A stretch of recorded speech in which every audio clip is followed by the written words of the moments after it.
Hello guys, welcome to Vidya First. मैं हूं सुनील कुमावत और आज हम पढ़ेंगे बड़े ही बेसिक और fundamental concept generally accepted accounting principle GAAP। ये आप जब तक भी अकाउंटिंग पढ़ते रहेंगे, आप क्लास 11th में हैं फिलहाल, 12th में भी हो या फिर आप अकाउंटिंग जब तक भी पढ़ते रहेंगे, ये ऐसे बेसिक थ्योरी है, बेसिक कॉन्सेप्ट है जो कि आपको बहुत अच्छे से पता होना ही चाहिए। तो शुरुआत करते हैं, जनरली एक्सेप्टेड अकाउंटिंग प्रिंसिपल क्या है। जनरली एक्सेप्टेड अकाउंटिंग प्रिंसिपल क्या है? Generally accepted accounting principles are basic accounting principles and guidelines which provide the framework for more detailed and comprehensive accounting। यानी हम सीधे सिंपल अक्षरों में बोले तो ये कि जनरली एक्सेप्टेड अकाउंटिंग प्रिंसिपल वो गाइडलाइंस है, वो बेसिक फंडामेंटल रूल्स है, बेसिक फंडामेंटल फ्रेमवर्क है जिन पर हम रूल बनते हैं कि हम किस चीज़ को रिकॉर्ड करें, किस चीज़ को रिकॉर्ड नहीं करें, क्या चीज़ शामिल होगी, क्या चीज़ शामिल नहीं होगी। तो उसके लिए भाई रूल्स बनाने के लिए भी तो एक फंडामेंटल रूल्स होते हैं ना, जो फंडामेंटल गाइडलाइंस होती है, वो है जनरल एक्सेप्टेड अकाउंटिंग प्रिंसिपल। मैं बहुत सिंपल शब्दों में बोलूं तो अकाउंटिंग का संविधान है general accepted accounting principal, right.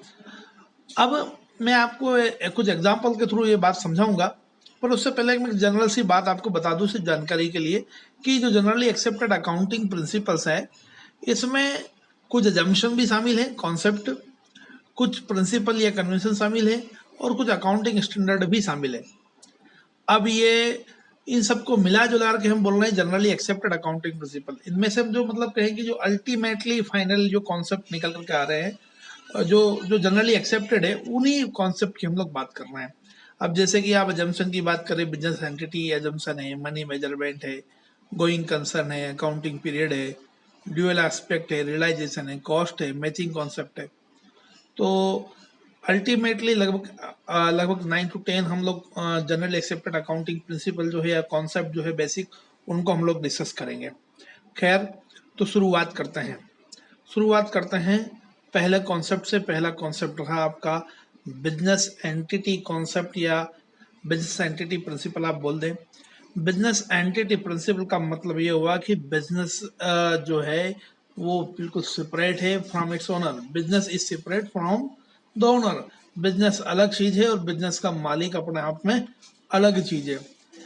यानी कि बिजनेस से यदि कुछ, मान लीजिए बिजनेस का मालिक कुछ विड्रॉ करता है, वो विड्रॉ करता है तो बिजनेस का एक्सपेंसेस नहीं कहलाएगा। यानी बिजनेस का मालिक कुछ खर्च करेगा तो बिजनेस का खर्च नहीं कहलाएगा, वो बिजनेस का खर्च नहीं कहलाएगा, वो बिजनेस के मालिक का खर्च कहलाएगा।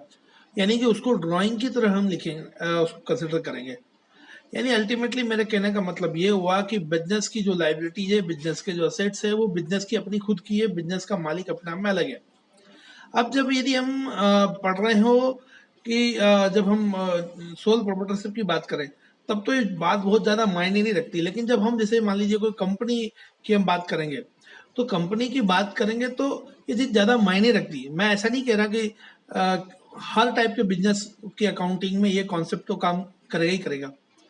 लेकिन जब यदि मान लीजिए हम कंपनी की बात करें तो चीज़ जल्दी समझ में आएगी कि यदि हम कंपनी की यदि हम बात करें तो कंपनी में जैसे कि भाई ये अनिल अंबानी है और ये अनिल अंबानी की कंपनी है। अनिल अंबानी का व्यक्तिगत एक्सपेंसेस, व्यक्तिगत उसका अपना लाइफ, वो सब अलग है। और अनिल अंबानी की जो कंपनी है उसके खर्चे की बात अलग है। यदि कोई मान लीजिए कंपनी का कोई फ्रॉड, मान लीजिए किसी टाइप का लाइबिलिटी है, किसी का पैसा चुकाना है, तो यदि कोई केस लगाएगा तो वो कंपनी पे लगाएगा, वो डायरेक्ट अनिल अंबानी पर नहीं लगाएगा। यदि वो केस चलेगा तो इसमें चलेगा। यदि बिजनेस का लॉस है तो वो बिजनेस की बात की जाएगी, बिजनेस से पैसा वसूला जाएगा, अनिल अंबानी से डायरेक्ट वसूला नहीं जाएगा। तो ये एक बेसिक कॉन्सेप्ट है। इसका क्या क्या यूज है अकाउंटिंग में, वो आगे धीरे धीरे आपको समझ में आता है, लेकिन ये बेसिक चीज आपको हमेशा भी याद रखना है। खैर, आगे बढ़ते हैं नेक्स्ट कॉन्सेप्ट की ओर, money measurement concept. Money measurement concept बड़ा ही सिंपल सा और बड़ा ही इजी और बहुत आसान कॉन्सेप्ट है कि अकाउंटिंग में सिर्फ वो चीजें रिकॉर्ड होती हैं जो कि मनी में हम मेजर कर सकते हैं। Only those transaction are recorded which can be expressed in monetary terms, जो मॉनेटरी टर्म्स में ही रिकॉर्ड कर सकते हैं आप। जैसे कि यदि और कोई चीजें हुई, किसी की भावनाएं, संवेदनाएं, ये सब चीजें, अब जैसे कि एग्जांपल दे रखे हैं कि लो मोरल ऑफ वर्कर्स या emergence of new product in market या डिमाइस ऑफ सीईओ, कुछ भी ऐसी भावनाएं वाली चीजें या इंपॉर्टेंस रखने वाली भी चीजें हो जो मनी में मेजर नहीं हो सकता है, वो अकाउंटिंग में रिकॉर्ड नहीं हो सकता है। तो जो मनी मेजर होगा वही अकाउंटिंग में रिकॉर्ड होगा, यही मनी मेजरमेंट कॉन्सेप्ट है। इसके कुछ और भी एग्जांपल दिए हुए हैं कि वही सारे ट्रांजैक्शन जो मनी में रिकॉर्ड हो सकते हैं वो मनी वही अकाउंटिंग में रिकॉर्ड होंगे। खैर आगे बढ़ते हैं नेक्स्ट कॉन्सेप्ट की ओर। नेक्स्ट कॉन्सेप्ट है आपका कंसिस्टेंसी कॉन्सेप्ट। अब कंसिस्टेंसी कॉन्सेप्ट क्या बोल रहा है? Consistency concept says that once you choose a particular method you have to choose that method again. आपने एक बार कोई मेथड या एक बार कोई तरीका यूज किया है तो उसको नेक्स्ट ईयर भी उसको वही फॉलो किया जाएगा। जैसे कि अकाउंटिंग में आप आगे पढ़ेंगे कि डेप्रिसिएशन अकाउंट बनाते हैं, तो डेप्रिसिएशन अकाउंट में दो टाइप की मेथड होती है, स्ट्रेट लाइन मेथड होती है और एक जो है आपका एक स्ट्रेट लाइन मेथड होती है और एक आपका डिमिनिशिंग बैलेंस मेथड होती है। अब आपने एक बार स्ट्रेट लाइन मेथड यूज कर ली, इट मीन्स ये कि नेक्स्ट ईयर भी उसी वही मेथड यूज करना है ताकि आप जो है अकाउंटिंग को बाद में फिर आप अच्छे से कंपेयर कर पाए, इस साल के डेटा को अगले साल के डेटा से कंपेयर कर पाए। इसलिए कंसिस्टेंसी कॉन्सेप्ट जो है वो यही बोल रहा है कि हमने एक बार कोई चीज यूज की है, मतलब मेथड वगैरह यूज किए, तो उसको अगली बार भी वही यूज करना है, राइट। जैसे हम थोड़ा सा इसको पढ़ें कि company should choose the most suitable accounting method and treatment and constantly apply them in every period. तो वही चीज वही मेथड इस्तेमाल करना चाहिए जो ज़्यादा बेहतर हो और फिर उसको कंटिन्यू करना चाहिए। खैर आगे बढ़ते हैं नेक्स्ट कॉन्सेप्ट की ओर, गोइंग कंसर्न कॉन्सेप्ट। अब यह going concern assumption, going concern assumption it means कि ये माना जाएगा कि बिजनेस जो है वो हमेशा कंटिन्यू रहेगा। The going concern assumption assume that the enterprise will continue to operate in the foreseeable future, future में भी एक कंटिन्यू रहेगा, राइट। अब इसके इम्प्लीकेशन क्या हो गए? Capital assets are recorded at the cost instead of liquidation value. अब यानी कहने का मतलब ये हुआ कि इस कॉन्सेप्ट के अकॉर्डिंग हम हम ये मान करके चलेंगे कि बिजनेस तो चलेगा ही चलेगा, बिजनेस नहीं रुकने वाला है। अब बिजनेस नहीं रुकने वाला है तो हम कोई भी चीज की वैल्यू को इस बात को लेकर के नहीं चलेंगे कि यदि हम इसको मार्केट में बेचने जाए या इसको हम यदि लिक्विडेशन करें या हमारे बिजनेस को हम एंड करें तो ये चीज कितने में बिक जाएगी या कितना पैसा में आ जाएगा। नहीं, ये सोच करके हम एक अकाउंटिंग नहीं करेंगे। हम अकाउंटिंग ये सोच के करेंगे कि बिजनेस तो हमेशा चलता रहेगा। ये सोच करके अकाउंटिंग की जाती है, भले वो आपको पता हो कि 6 महीने बाद क्या होना है, आपकी हालात कैसी खराब हो या जो भी कुछ हो, लेकिन हमें मान करके यही मान करके अकाउंटिंग करना है कि बिजनेस तो हमेशा चलता रहेगा। नेक्स्ट जो कॉन्सेप्ट है रेवेन्यू रिकॉग्निशन कॉन्सेप्ट, या जो एक्रूवल, जो आपका अकाउंटिंग है, अकाउंटिंग का मेन बेसिस है आपका, जो अकाउंटिंग मेनली दो बेसिस पर होती है, केस बेसिस, दूसरा एक्रूवल बेसिस। तो एक्रूवल बेसिस क्या है वो इस कॉन्सेप्ट के थ्रू क्लियर हो जाएगा। Revenue recognition concept it means, अब इसको हम यदि देखें तो पढ़ते हैं थोड़ा सा कि revenue are recorded in when earned and earn that means when product और services deliver to the customer, और केस में come before at the same time और आफ्टर डिलीवरी। देखिए यहाँ मतलब ये हुआ एक्रूवल कॉन्सेप्ट का या एक्रूवल बेसिस का या रेवेन्यू रिकॉग्निशन कॉन्सेप्ट का कि बिजनेस के ट्रांजेक्शन को तब कंप्लीट समझा जाएगा जब वो एक्चुअल में रियल में आपने वो पर्टिकुलर काम कर दिया। जैसे फॉर एग्जांपल मान लीजिए आप फैन बेचते हैं, है ना, इलेक्ट्रॉनिक फैन बेचते हैं आप। अब इलेक्ट्रॉनिक फैन आपने बेच दिया, इलेक्ट्रॉनिक फैन जब आपने बेचा और कस्टमर को डिलीवरी हो गई, इट मीन्स आपका काम फिनिश, आपने वो काम कंप्लीट कर दिया, राइट। आपने इलेक्ट्रॉनिक सामान बेचा और घर पे पहुंचा दिया, सामने वाले की डिलीवरी दे दी, उसी वक्त आप एंट्री बना लेंगे। अब हो सकता है कि पैसे आए हो या नहीं आए हो, पैसे नहीं भी आए हैं तो भी कोई बात नहीं, या फिर मान लेते हम कि किसी ने हमें पैसे एडवांस में दे दिए कि यार हमारे यहाँ पर आप फैन लगा देना यार, अभी बहुत टाइम पहले, मतलब 1-2 महीने पहले पैसे दे दिए आपको, तो पैसे भले दे दिए लेकिन वो बिजनेस वो जो पैसे आए हैं उसको हम बेसिस नहीं मानेंगे। पैसे भले आ गए हों, पैसे या बाद में आए उससे मतलब नहीं है। मैनली कब समझा जाएगा किसी चीज को कंप्लीट होना? जब वो आपने वो सर्विस डिलीवर कर दी हो। वो यदि पैसे एडवांस दे दिए तो वो हमारे पास एज ए लाइबिलिटी के तौर पर हम रिकॉर्ड कर लेंगे, राइट। खैर, ये तो हम समझते रहेंगे। आगे बढ़ते हैं नेक्स्ट कॉन्सेप्ट की ओर। मैचिंग कॉन्सेप्ट एक्रूअल कॉन्सेप्ट का ही ये थोड़ा एक्सटेंशन है। इसको हम पढ़ें थोड़ा सा कि income of the given year should be matched with expenses of that year only, but expenses of capital nature are slightly oppose to this concept. खैर, ये बात बाद में करेंगे, फिलहाल मेन बात ये करते हैं। Income of the given year should be matched with expense of that year only, यानी कि हम जिस साल का हिसाब बना रहे हैं उसी साल के हम एक्सपेंसेस भी लेंगे, उसी साल की हम इनकम को भी उसी साल लेंगे, राइट। इट मीन्स ये कि हमें एक टाइम पीरियड को फॉलो करके चलना है। खैर, इसका बिल्कुल प्रैक्टिकल इम्प्लीकेशन क्या है, जब आप क्वेश्चन करने जाएंगे तब आपको बहुत छोटी सी बातें वो आपको समझ में आएगी, ठीक। फिलहाल इसको सिर्फ ये ध्यान रखना है कि इस साल के या एक पर्टिकुलर अकाउंटिंग पीरियड के जो एक्सपेंसेस है उसको हमें मैच करना है उसी साल के इनकम से, या जो रेवेन्यू जो भी बोले आप। आगे बढ़ते हैं नेक्स्ट कॉन्सेप्ट, ड्यूअलिटी कॉन्सेप्ट। ये तो कॉन्सेप्ट जो है अकाउंटिंग का, मतलब कहें कि अकाउंटिंग के जो मान ली दो बैलेंस है तो वो दो बैलेंस ही मतलब कहें कि सबसे मेन बेसिक कॉन्सेप्ट है कि ड्यूअलिटी कॉन्सेप्ट। इट मीन्स ये हुआ कि हर ट्रांजेक्शन को हमें के दोनों एस्पेक्ट रिकॉर्ड करना है। यानी कि देखिए, जैसे आपने कोई ट्रांजेक्शन किया, मान लीजिए हमने जो है फर्नीचर परचेस किया, तो बिजनेस में दो चीजें, एक तो फर्नीचर का आना हुआ और दूसरी चीज आपके पैसे का जाना हुआ। पैसे गए और फर्नीचर जो है आपके पास आया।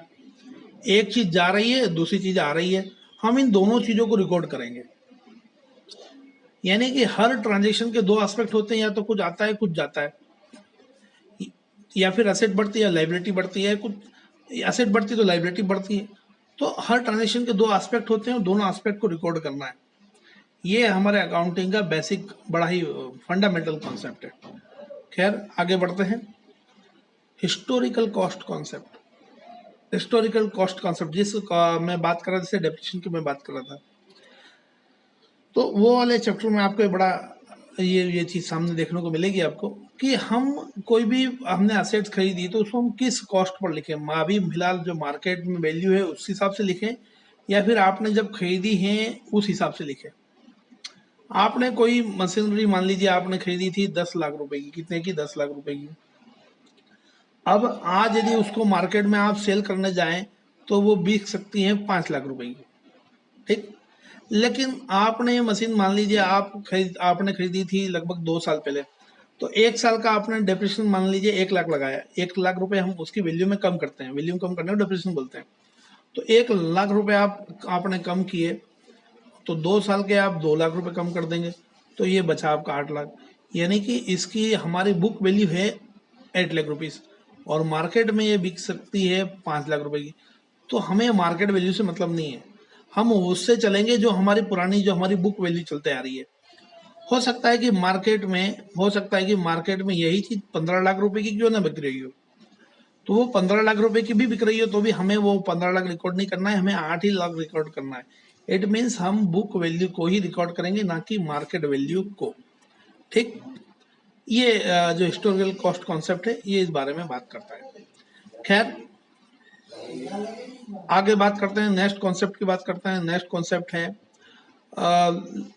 एक और कॉन्सेप्ट है जैसे टाइम पीरियड, जिसके बारे में हमने ज़्यादा बातचीत नहीं की, पर लेकिन मैचिंग कॉन्सेप्ट के टाइम में ये बात लगभग हो चुकी है। टाइम पीरियड मीन्स ये कि अकाउंटिंग जो है एक पर्टिकुलर टाइम पीरियड को फॉलो करता है, और वो पर्टिकुलर टाइम पीरियड के एक्सपेंसेस और रेवेन्यू या इनकम जो है उनको कंसिडर करता है। वो आमतौर पर टाइम पीरियड जो होता है वो फाइनेंशियल ईयर होता है, यानी कि आपका 1 अप्रैल टू 31 मार्च एवरी ईयर। खैर, तो ये जितने बेसिक कॉन्सेप्ट है उन सबको हमने डिस्कस किया। एक बार थोड़ा सा हम शॉर्ट रिव्यू ले लें। इकोनॉमिक एंटिटी, या हम लोगों ने बातचीत की कि आपका business entity, it means owner and business are two different entities, right. Next है revenue recognition, it means recognition of revenue should be in the accrual basis of accounting. It means ये कि पैसे कब आया, ये इस बात को नहीं देखा जाएगा, ये देखा जाएगा आपने सर्विस कब रेंडर कर दी है। एक और कॉन्सेप्ट है जो हमने डिस्कस नहीं किया लेकिन बड़ा इंपॉर्टेंट कॉन्सेप्ट है, कंजर्वेटिज्म कॉन्सेप्ट। अब कंजर्वेटिज्म कॉन्सेप्ट क्या है, थोड़ा इसको पढ़ते हैं। If a situation arise where there are two acceptable option for reporting an item, accounting goes for less favourable option. देखिए अल्टीमेटली कहने का मतलब यह, मैं आपको एक एग्जांपल के थ्रू बताता हूँ कि आपके सामने मान लीजिए ऐसा ऑप्शन है कि हाँ, आप जितने भी फ्यूचर में होने वाले इनकम है, आपको पता है कि हाँ हो सकती है इनकम, हो सकती है इनकम, फिर भी उसको आप रिकॉर्ड नहीं करेंगे। लेकिन आपको पता है कि हाँ इन द फ्यूचर आने वाले टाइम में हमें ये नुकसान हो सकते हैं, तो नुकसान हो सकते हैं तो उसके लिए हम अभी से कोई रिजर्व बनाएंगे, कोई प्रोविजन करेंगे, राइट।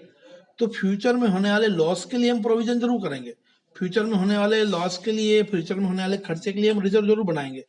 लेकिन लेकिन लेकिन फ्यूचर में होने वाले प्रॉफिट को हम काउंट नहीं करेंगे। यानी कि हम हमारी जो ज्यादा फेवरेबल चीजें हैं उनको भी ध्यान नहीं देंगे, लेकिन जो हमारे अनफेवरेबल चीजें हैं उनके लिए हम ज्यादा रेडी रहेंगे। ये कंजर्वेटिव कॉन्सेप्ट का मतलब यही है। खैर, तो उसके बाद में हमने बातचीत की थी historical cost concept. It means ये कि हम बुक वैल्यू को लेंगे ना कि मार्केट वैल्यू को। कंसिस्टेंसी यानी एक बार जो मेथड यूज कर ली बार बार वही यूज करेंगे। फुल डिस्क्लोजर यानी ये कॉन्सेप्ट ये कहता है कि हमें फुल डिटेल देना चाहिए। जैसे अभी आप जर्नल एंट्री अगर आप बनाएंगे तो जर्नल एंट्री बनाने में पीछे नीचे आप उसके बारे में पूरा डिटेल भी लिखते हैं, राइट। तो अकाउंटिंग का ये कॉन्सेप्ट है। फिर इसके अलावा हमने बातचीत की गोइंग कंसर्न के बारे में। हम ये मान करके चलेंगे बिजनेस हमेशा चलता रहेगा। मैचिंग कॉन्सेप्ट यानी एक साल के एक्सपेंसेस भी उसी साल के तो रेवेन्यू भी उसी साल का लिया जाएगा। इसके बाद मॉनिटरी यूनिट यानी जो जो भी चीज़ें हम मनी में काउंट कर सकते हैं। नेक्स्ट बात है आपका रिलायबिलिटी पर और रेवेन्यू रिकॉग्निशन पर। इसको हम बाद में डिस्कस करेंगे। रेवेन्यू रिकॉग्निशन की बात करें, ये वही बात कर रहा है अगेन आपका, जो चीज़ें आपके पास आपने सर्विस रेंडर कब की उससे मतलब है, ना कि आपके पास पैसे कब आया। खैर, आई होप कि आपको जनरली एक्सेप्टेड अकाउंटिंग प्रिंसिपल्स क्या होते हैं वो सारे आपको बेसिक बेसिक्स आइडिया तो जरूर लग गया होगा। खैर, ये ऐसा कॉन्सेप्ट है जो आप बहुत मतलब कहें कि आप जब तक भी आप अकाउंटिंग पढ़ते रहेंगे तब तक आप ये सब चीज़ें आपके सामने आती ही रहेगी और आपकी चीज़ सामने आती रहेगी। आपको जब भी ऐसी कोई सिचुएशन आएगी कि यार कब कैसे डिसीजन ले, तो ये जनरली एक्सेप्टेड अकाउंटिंग प्रिंसिपल आपके काम आएंगे। ठीक। खैर, फिर मिलते रहेंगे, तब तक के लिए अलविदा, have a great day, thank you very much. बहुत जल्दी ही मैं अभी ये थ्योरी टॉपिक है कवर कर रहा हूँ, लेकिन बहुत जल्दी ही मैं आपको बोर्ड पर जैसे ही अपने, क्योंकि प्रैक्टिकल क्वेश्चंस होते हैं अकाउंट में, तो बोर्ड पर मैं बहुत जल्दी स्टार्ट करने वाला हूँ बोर्ड के थ्रू वीडियो बनाना। और आप जुड़ें और बने रहें। और सारी लिंक वगैरह मैंने डिस्क्रिप्शन में दे रखी है, आप मुझसे कैसे जुड़ सकते हैं और सपोर्ट करें। फिर मिलते रहेंगे, तब तक के लिए अलविदा, have a great day, thank you very much, thank you.